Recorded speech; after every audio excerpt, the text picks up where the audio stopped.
Senhor Jesus. Peço a você que, por gentileza, deixe a sua Bíblia aberta no livro de Gênesis, no capítulo 29. A leitura do texto que será exposto nesta manhã já foi feita ao longo da liturgia. E nós vamos tratar, então, do finzinho do capítulo 29, quando Lia começa a dar à luz seus filhos, e do capítulo 30, onde nós já lemos a história da disputa que houve entre Lia e Raquel, pela atenção de Jacó, pela geração de filhos. Irmãos, sempre existem maneiras diferentes de abordar um texto bíblico. Há aquelas maneiras que vão na essência da mensagem. E é essa a maneira que a gente deve buscar sempre. Então, quando nós vamos ao texto de Gênesis, capítulo 29, capítulo 30, nós temos que nos perguntar o que é que Moisés queria ensinar, inspirado pelo Espírito Santo, e talvez seja até mais preciso dizer o que é que Deus queria ensinar, através do que Moisés escrevia, para aqueles hebreus que estavam saindo ou já haviam saído do Egito em direção a Canaã. Nós temos falado com os irmãos que nós não temos condições de saber o momento exato em que o livro de Gênesis foi produzido. Se ele foi produzido enquanto Moisés estava no Egito, e tentando dizer aos hebreus, percebam, o Deus de seus pais, Abraão, Isaque e Jacó, me mandou aqui para tirá-los daqui. Vejam as pragas, entendam o seu poder e venham comigo, confiando nele em direção à terra de Canaã. E enquanto ele esteve lá, o que parece-nos muito razoável estimar em um período de cerca de um ano e meio, para que todas as pragas pudessem ser ali operadas, se naquela época Moisés estaria dizendo, percebam, vocês são herdeiros de uma história de promessas, vocês são alvo da fidelidade, da bênção de um Deus que é completamente fiel. Venham comigo. Se Moisés escreveu nessa época, ou se Moisés escreveu um pouco mais tarde, nós não temos como saber.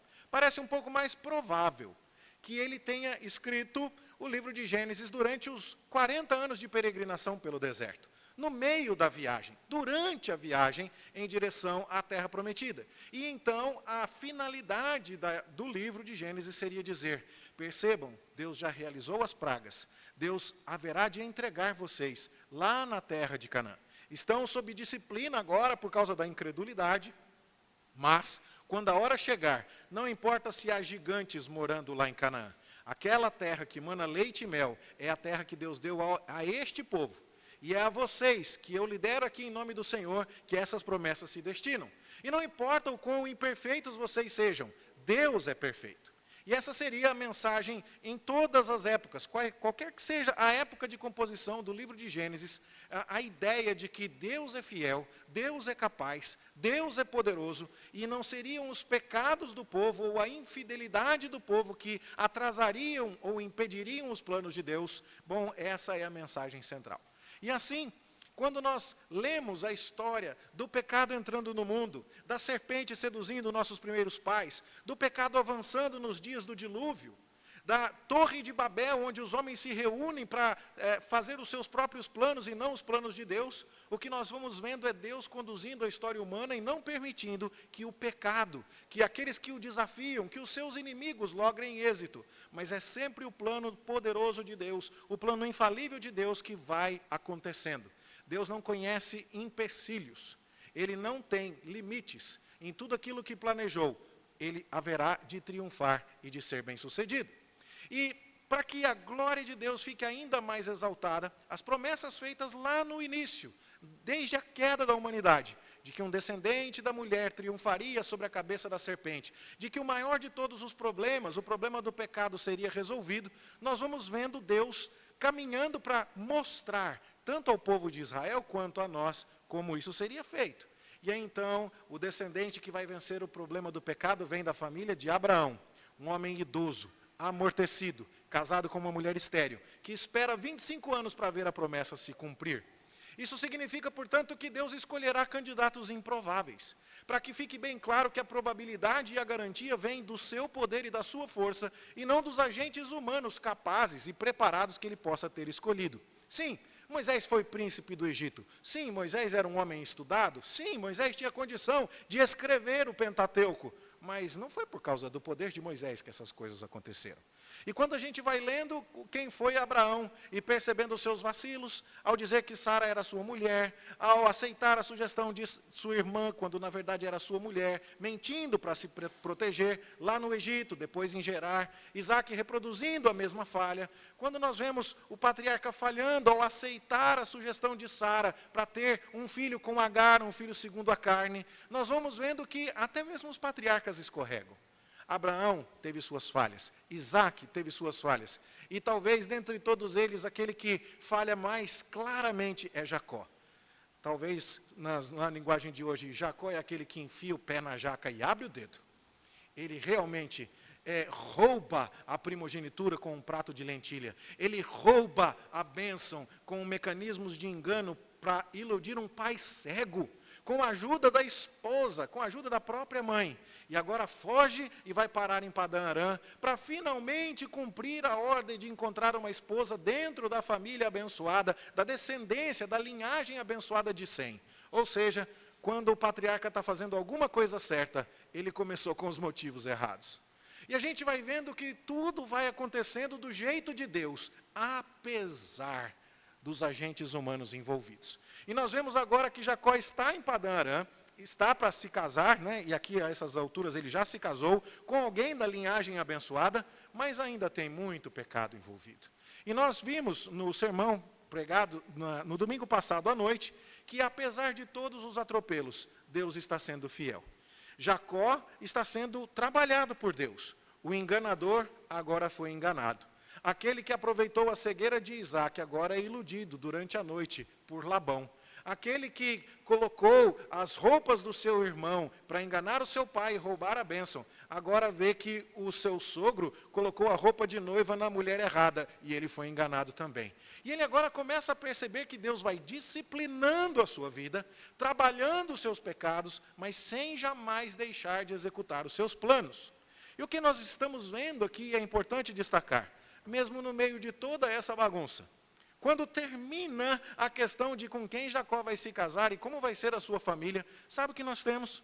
Nós temos que Lia, aquela mulher desprezada, porque tinha os olhos fracos, porque não tinha beleza estética, considerável à luz da cultura e dos padrões de beleza daquela época. Essa mulher desprezável gerou ninguém menos do que Levi, o patriarca de onde virão Moisés e Arão, o grande profeta de Israel e o sumo sacerdote israelita, e ela gerou a Judá, aquele de onde virá o rei Davi e de onde virá ninguém menos do que o Senhor Jesus Cristo. E isso aqui, irmãos, é algo que deveria encher o nosso coração de assombro. Como?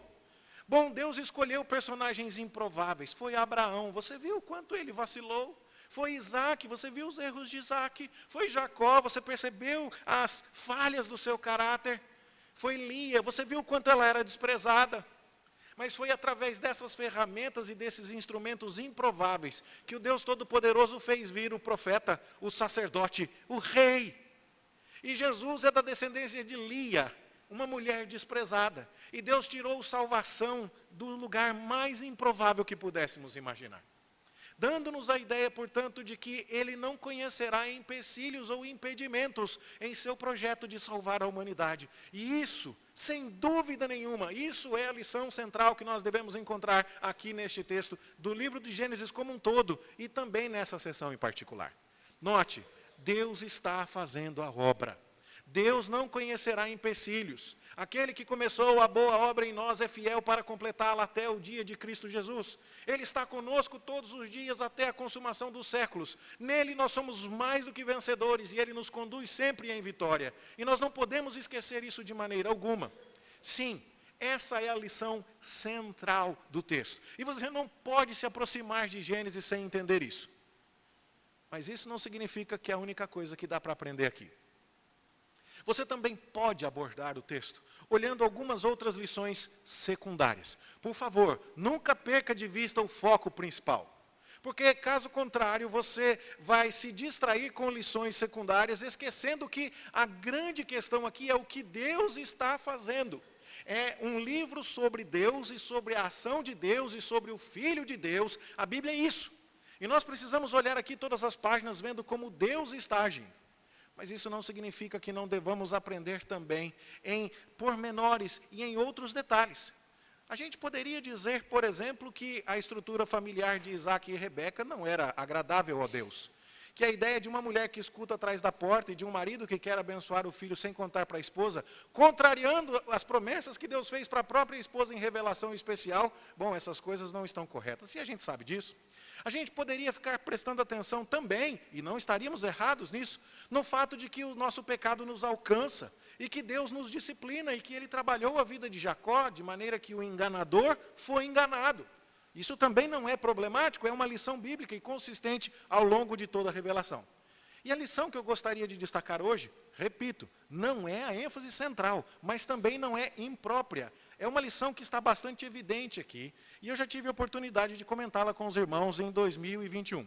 E eu vou repeti-la agora, até porque nem todos vocês estavam aqui naquela ocasião, e porque a gente precisa ouvir de novo as mesmas coisas, repetidamente, porque nós somos falhos e nós nos esquecemos disso.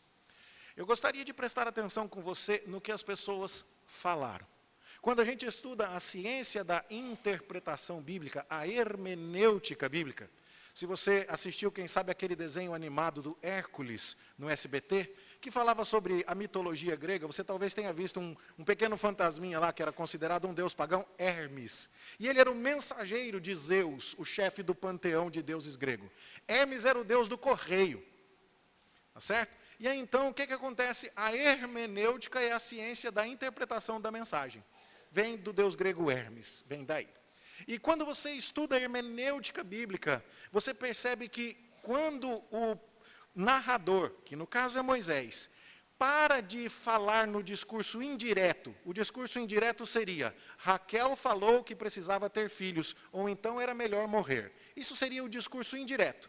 Mas quando ele muda do discurso indireto e vai para o discurso direto, disse Raquel, 2 pontos, na outra linha, travessão, abre aspas, dá-me filhos, senão morrerei. Essas frases que são inseridas para você e para mim no discurso direto, transcrição, recortou a frase da Raquel e colou no texto. Essas coisas devem ser objeto de uma atenção especial.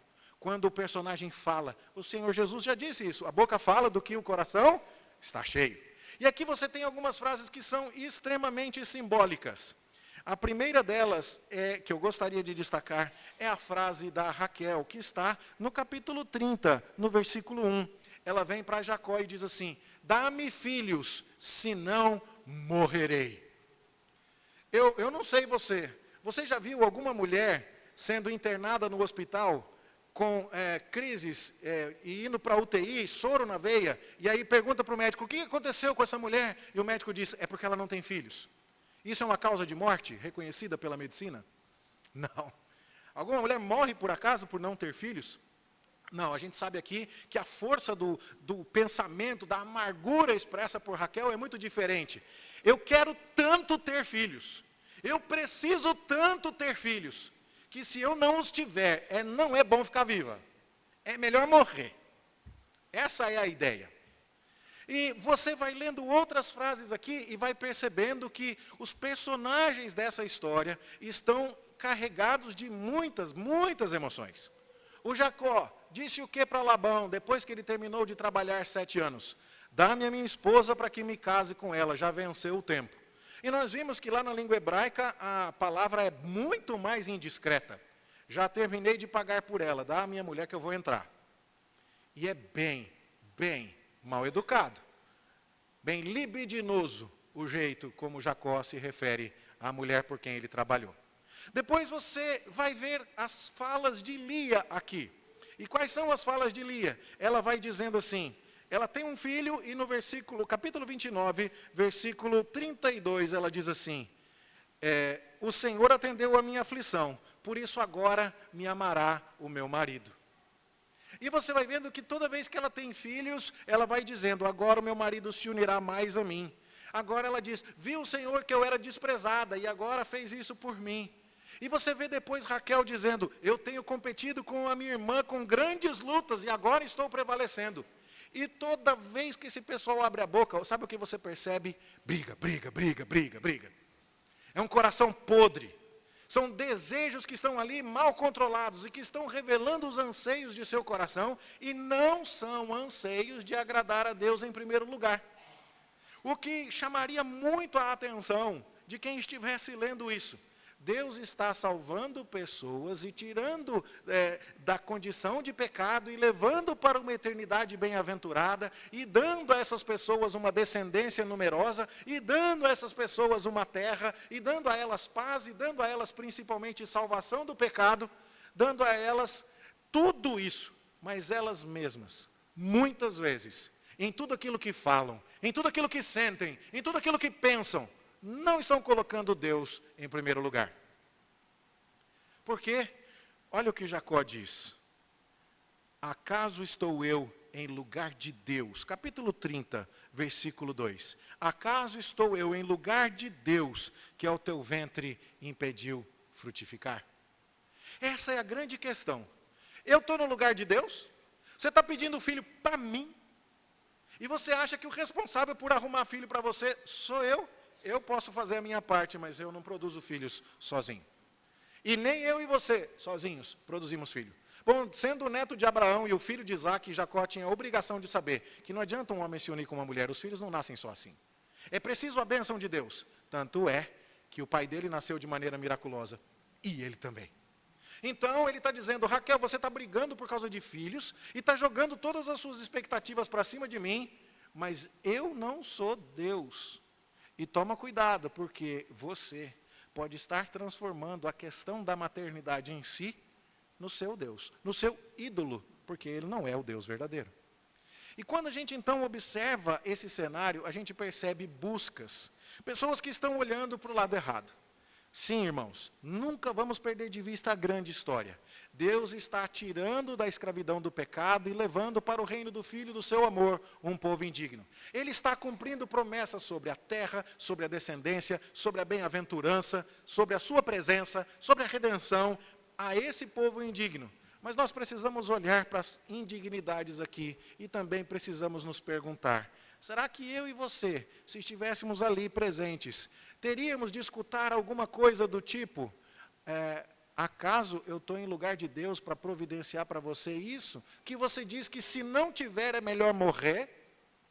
Será que existe alguma coisa na minha vida e na sua, a respeito da qual a gente, sendo bem honesto, lá no fundo, a gente diz assim, Deus, dá-me isso, senão é melhor morrer. E às vezes podem ser coisas lícitas, meus irmãos, porque ter filhos não é pecado. Aliás, ter filhos era uma ordem de Deus. Aliás, ter filhos, inclusive, era uma promessa de Deus aqui. E Deus dizendo que haveria de fazer de Jacó uma grande nação. O problema é que ter filhos não foi algo que Raquel orou a Deus, dizendo assim, Deus, o Senhor prometeu filhos a mim. O Senhor prometeu filhos ao meu marido. O Senhor disse que faria dele uma grande nação. Eu sou a sua esposa amada. O Senhor pode cumprir suas promessas sobre tua serva. Não é assim que Raquel ora. Aliás, ela não é apresentada aqui como alguém que orou. Ela é apresentada como alguém que prensou o marido na parede. E falou, te vira e me arruma esses filhos. Então a gente começa a perceber aqui que até mesmo o desejo por coisas legítimas pode assumir um lugar indevido no nosso coração. E quando nós olhamos toda essa história, nós encontramos aqui 4 idólatras.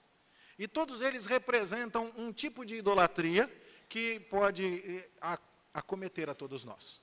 E eu não tenho tempo para me demorar nos detalhes, e eu vou pressupor que você ou conhece a história, ou acompanhou os sermões anteriores, porque estamos pregando em Gênesis há mais de ano, há quase ano, e então é importante que você venha na sequência, e então, caso perca algum outro detalhe, é possível reconstruir a linha geral do raciocínio e talvez até depois em sua casa, fazendo a leitura de todo o texto, recuperar a ideia mais profundamente.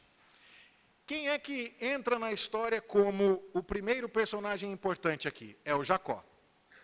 O Jacó que veio da terra da mãe dele e do pai dele, lá de Berseba, que veio sem dinheiro, embora tivesse tentado pegar toda a bênção da primogenitura, comprando-a com um prato de lentilha. E depois ele rouba a bênção do irmão, com a estratégia de enganar o seu pai cego. Mas ele sai de casa sem levar dinheiro. Tanto é que ele precisa trabalhar pela noiva. Mas quando ele chega em Berseba, na beira do poço, e vê aquela noiva, parece que aquela figurinha do desenho do pica-pau, que a pupila dos olhos dele vira só a Raquel, sabe? ele não consegue enxergar outra coisa na frente dele.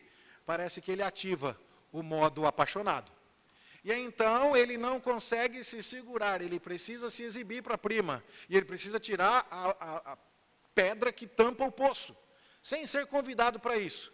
E ele chega na terra dos outros e começa a querer fazer bonito. Ele, inclusive, oferece para o tio dele trabalhar 7 anos, sendo que uma oferta muito razoável de trabalho, como vimos semana passada, seria de 3. E ele não quer de jeito nenhum que o tio recuse Raquel para ele. O tio não o está tratando bem. Ele sabia da história. O avô dele tratou o tio dele, o Labão, o tio-avô dele, Labão, melhor dizendo, Ló, de outra maneira. Quando Abraão foi até o Egito, quando Abraão enriqueceu, Ló enriqueceu também. Quando eles voltaram do Egito, Abraão tinha gado em abundância, Ló também tinha. E na cabeça, então, e na cultura da própria família de Jacó, quando o tio ganha, o sobrinho também ganha. E era filho da irmã dele, era sangue do seu sangue. Só que Jacó está disposto a jogar qualquer jogo, ele não quer correr o risco de irritar Labão. Então, ele faz a proposta para trabalhar mais do que o dobro. Ele aceita aquela relação de serventia, eu vou servir você, sendo que ele tinha sido abençoado, porque a sua família e os seus irmãos iriam servi-lo, mas agora é ele quem serve Labão. E tudo por causa de uma mulher que ocupou um lugar central na vida dele. E ele, inclusive, quando termina o prazo, diz assim, dá-me a minha esposa para que eu entre nela. E depois ele vai com tanta sede ao pote, que ele não consegue nem verificar que ele pagou o periquito e levou o papagaio. Então, você percebe aqui alguém tão ávido, com interesses tão claramente dirigidos aqui, que não está pensando corretamente. Jacó quer Raquel, a todo preço. E isso acaba levando Jacó a muitos erros aqui na história. Mas ele acaba enganado por alguém que também tem os seus interesses, e o nome dele é Labão. O Labão, que já tinha se revelado um homem interessado por dinheiro, desde que o servo de Abraão tinha ido até Padã Arã para buscar Rebeca. E quando ele viu a pulseira e o pendente no nariz que o servo havia dado a Rebeca, parece que agora a pupila dos olhos dele não aparece mulher, aparece o cifrão. Tchiquim! Né? A cabeça de Labão vira máquina registradora. E então ele enxerga o caixa. E então Labão já começa a negociar as coisas, dando-nos a ideia de que talvez Betuel já estivesse envelhecido, ou talvez até quando o assunto é dinheiro, deixa para o Labão, que ele é o sagaz. E ele foi capaz realmente de ser mais sagaz do que o Jacó enganador. Ele enganou o enganador. E aí então o que Labão deseja? Ele deseja um camarada que trabalhe para ele. Alguém forte o suficiente para tirar sozinho a pedra da boca do poço, alguém que esteja com o anzol enfiado na boca, forte o suficiente para fazer uma oferta de 7 anos por uma esposa que normalmente seria muito bem representada com um dote de 3 anos de trabalho. E o Jacó está tão apaixonado que o Labão põe a isca e ele morde rapidinho. Mas o Labão também tem seus interesses. Quando terminam os 7 anos de serviço, ele vai perder Jacó? Não, ele não vai perder Jacó. E ele está disposto a fazer um jogo, trocando as filhas e tratando as filhas como gado para pegar o Jacó. Aliás, o nome das filhas é nome de gado mesmo. Raquel significa ovelha e Lia significa vaca. Então ele vai tratar as filhas como gado. E ele vai dizer assim, ó, vocês vão servir para quê? Para eu fazer o Jacó trabalhar para mim. O Jacó vai trabalhar para mim, nem que eu tenha que colocar todas as minhas filhas e queimar as minhas filhas, porque filha não me importa muito, me importa é o dinheiro. Então, quando termina que o Jacó percebe que está enganado, depois da primeira semana aí de casamento com a Lia, o Labão já tem a resposta pronta. Eu te dou a Raquel por mais outros 7 anos que você vai me servir. Então, Labão já tem todo o plano, porque o negócio dele é dinheiro. Jacó quer a Raquel, o Labão quer o dinheiro. Mas e a Lia, que entrou nessa história toda?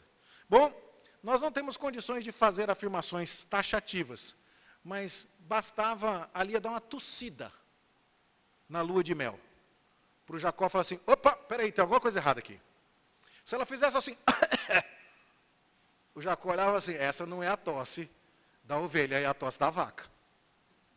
Ele ia perceber. Mas a Lia vai, ó, quietinha. É abominável o que o Labão fez. Mas é um pouco complicado imaginar que a Lia entrou nisso de mãos amarradas. Que ela entrou nisso contra a sua vontade.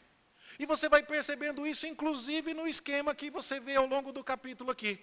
Quando chega nesse momento em que o filho mais velho da Lia, o Rúben, vai até o campo e volta com uma flor, mandrágoras, que é considerada afrodisíaca, com propriedades que poderiam ensejar aí, quem sabe, a geração de um filho para Raquel, e Raquel se interessa pela flor, o que a Lia diz? Já não basta você ter roubado o meu marido?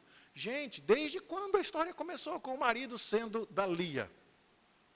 Mas ela pegou com gosto, enfiou as garras no bicho e falou, meu.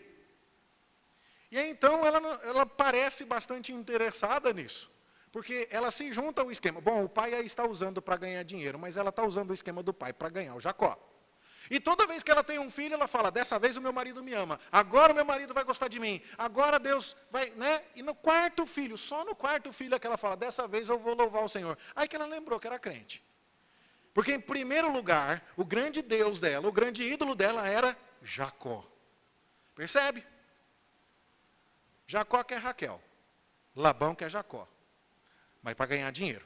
Lia quer o Jacó, mas para ganhar marido. E a Raquel? A Raquel estava quieta. A gente não ficou sabendo muito dela. Ela viu a Lia pegar o marido e parece que ela não ficou brava. Não tem uma voz de protesto. Raquel não pegou um pau de macarrão e sentou na cabeça do pai dela, falando, como é que o senhor dá o meu marido para outra? Parece que ela não importou, não. Deixa o Jacó ir para ali, sabe de nada, inocente, é meu, gosta de mim. A bonita sou eu, você tem olhos fracos.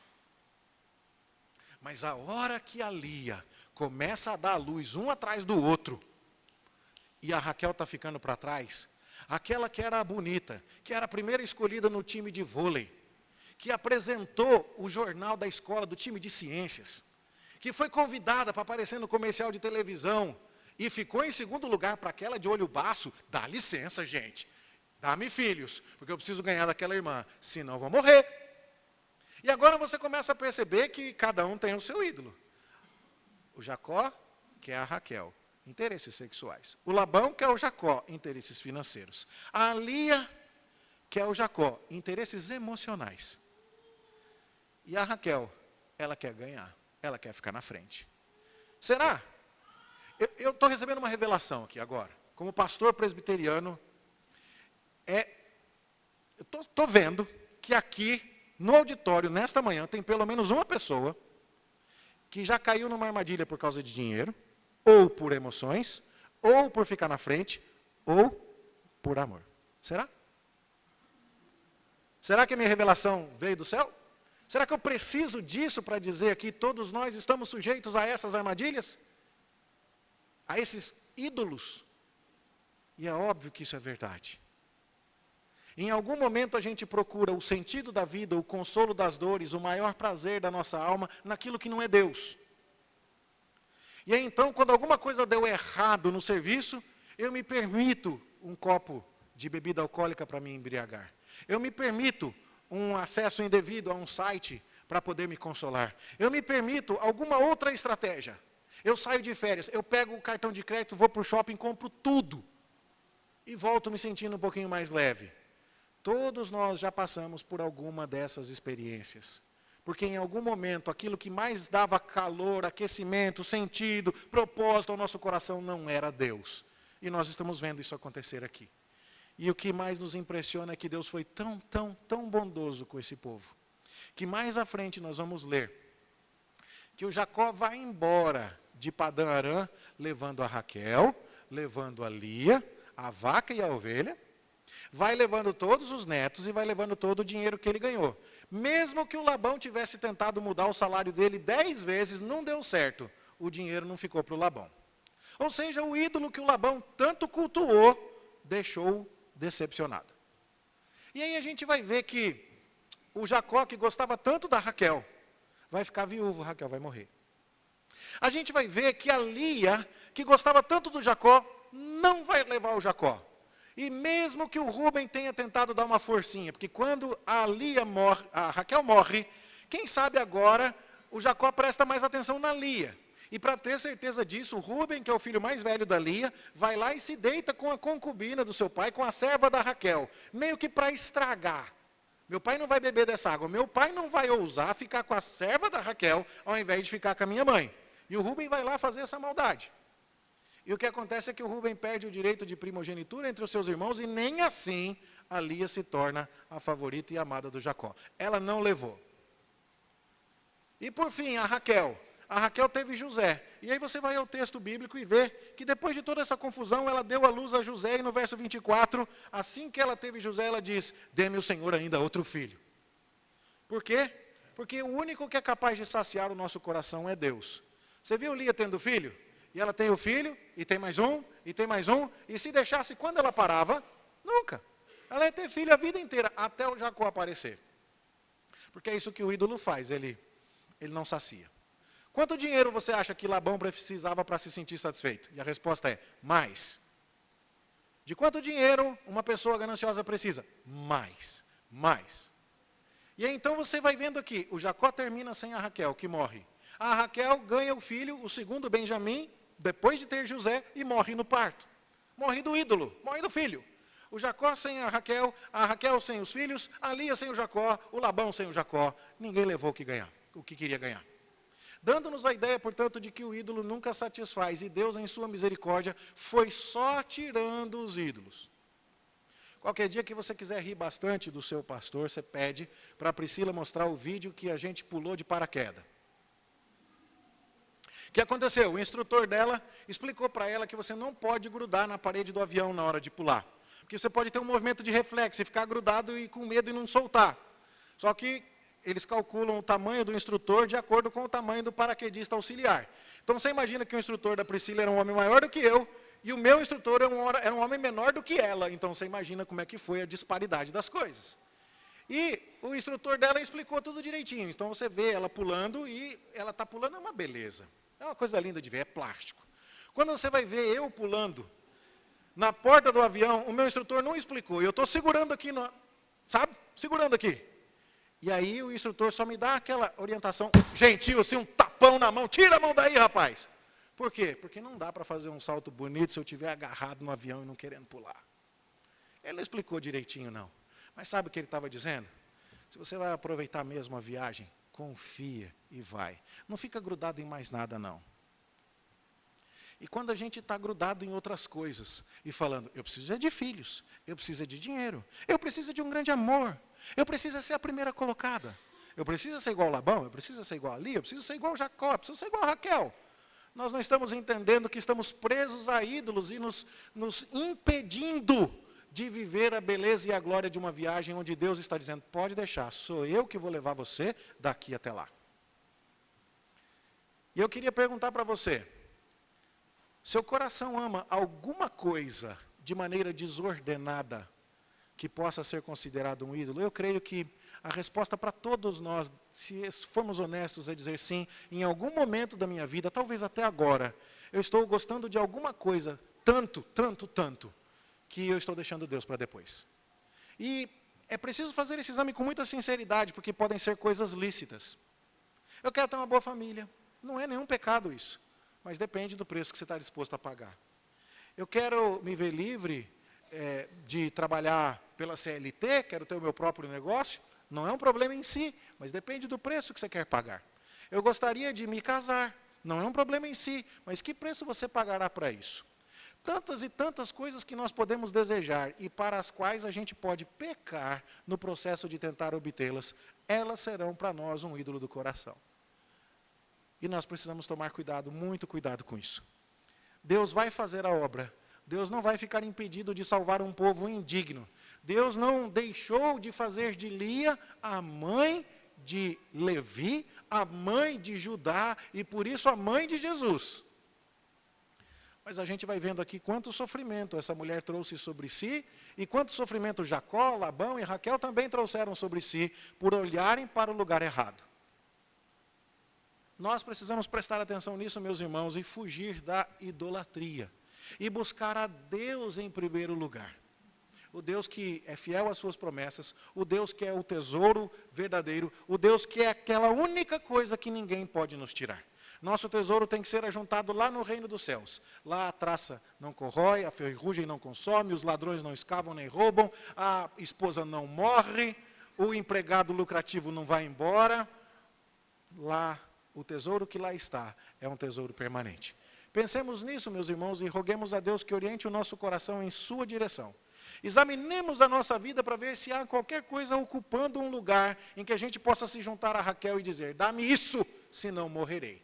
Se a resposta não for Deus, se a resposta não for na tua presença a plenitude de alegria, na tua destra delícias perpetuamente, tu és o meu maior tesouro, outro bem não possuo senão a ti somente. Se não pudermos cantar assim como Davi, então estamos precisando aprender sobre como não fazer as coisas aqui com esses 4 personagens. Que Deus tenha misericórdia da nossa vida e nos ajude a viver para a sua glória, livres da idolatria, lutando a cada dia contra esses desejos do nosso coração, às vezes desejos por coisas legítimas, mas desejos desordenados, que acabam assumindo conotações e proporções ilegítimas. Que Deus renove o nosso coração e o dirija para a sua glória, em nome de Jesus. Amém. Nós vamos responder a essa palavra, meus irmãos, com o cântico Renova-me. Tudo que há dentro do meu coração necessita mais de ti, necessita ser mudado, Senhor. Enquanto nós estivermos cantando o cântico Renova-me, convidamos nossos irmãos presbíteros, reverendo Éder, para que venham à frente para celebrarmos a ceia do Senhor.